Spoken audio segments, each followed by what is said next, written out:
அப்பவும் இப்பவும் எப்பவும் அதிரடி கலெக்ஷன் சரவெடி செலிப்ரேஷன்ஸ். கதிரேசன் வேமா வந்து மல்லு கிட்ட ஒரு பாக்ஸ குடுக்கறாரு. இந்த பாக்ஸ ரொம்ப பத்திரமா வச்சுக்கோமா, இது அந்த சாமியார் கொடுத்தது அப்படின்ற மாதிரி சொல்றாங்க. சரின்னு சொல்லிட்டு மல்லியும் அதை எடுத்து பத்திரமா வைக்கிறாங்க. அதே மாதிரி இந்த பக்கம் கதிரேசன் பாத்தீங்கன்னா அங்க நடந்து வரும்போது 2 பாட்டில பாத்துட்டு கடவுள் தான் நமக்கு கொடுத்துட்டாரோ அப்படின்னு நினைச்சு வேமா அதை எடுத்துட்டு நமக்கு பிடிச்ச பிராண்டையே கொடுத்திருக்காரு அப்படின்னு ரொம்ப சந்தோஷப்பட்டுட்டு போறாரு.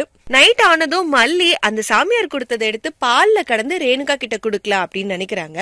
சோ விஜய் அங்க இருக்கும்போது டேபிள்ல பால் வச்சு கலக்கிட்டு இருக்கும்போது எனக்கு கூட அப்படின்றாங்க. இது உங்களுக்கு இல்ல, ரேணுகா அக்காவுக்கு அப்படின்ற மாதிரி சொல்றாங்க.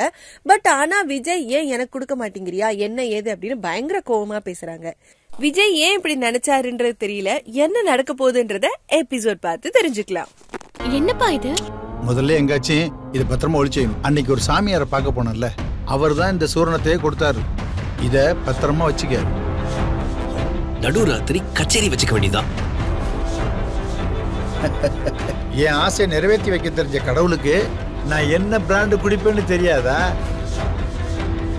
மல்லி வச்சுட்டு போ. உங்களுக்கு இல்லைங்க, ரேணுகா அக்காக்கு.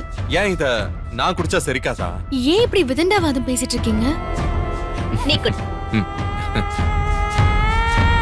மல்லி மல்லி மல்லி மல்லி மல்லி மியூசிக். அப்பவும் இப்பவும் எப்பவும் அதிரடி கலெக்ஷன் சரவெடி செலிப்ரேஷன்ஸ்.